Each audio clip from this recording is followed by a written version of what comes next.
छत्रपती शिवाजी महाराज आंतरराष्ट्रीय विमानतळ, हवाई मालवाहतूक संकुल, सहार येथील बहुसंख्य कस्टम्स हाऊस एजंट CHA यांनी भारतीय कामगार सेनेच्या कार्यपद्धतीवर प्रभावित होऊन अध्यक्ष अरविंद सावंत, कार्याध्यक्ष अजित साळवी, सरचिटणीस सचिन अहिर यांच्या मार्गदर्शनाखाली संयुक्त सरचिटणीस संजय शंकर कदम यांच्या नेतृत्वाखाली दिनांक 4 सप्टेंबर 2023 रोजी भारतीय कामगार सेनेचे सभासदत्व स्वीकारले।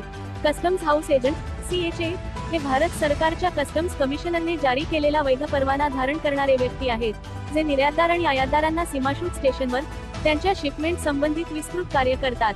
ते त्यांचे ग्राहक आणि सीमाशुल्क अधिकारी यांच्यात संपर्क म्हणून काम करतात आणि त्यांच्या ग्राहकांना त्यांची शिपमेंट सर्व आवश्यक कागदपत्रांसह कोणत्याही अडथळ्याशिवाय सीमाशुल्कातून त्याच्या गंतव्यस्थानावर वेळेवर पोहोचण्यासाठी मदत करतात। परंतु हे सर्व करत असताना त्यांना विमानतळ प्रशासन, व्याज तसेच सीमाशुल्क विभागाद्वारे होणाऱ्या विविध समस्यांना तोंड द्यावे लागते। त्यांच्या समस्यांचे निवारण केवळ भारतीय कामगार सेनाच करू शकते, असा त्यांचा ठाम विश्वास असल्याने असंघटित असलेले CHA भारतीय कामगार सेनेच्या झेंड्याखाली एकत्र आल्याचे संजय कदम यांनी सांगितले। यासाठी भाका सेनेचे सरचिटणीस विजय शिर्के आणि धर्मेश राठोड यांनी विशेष प्रयत्न केले।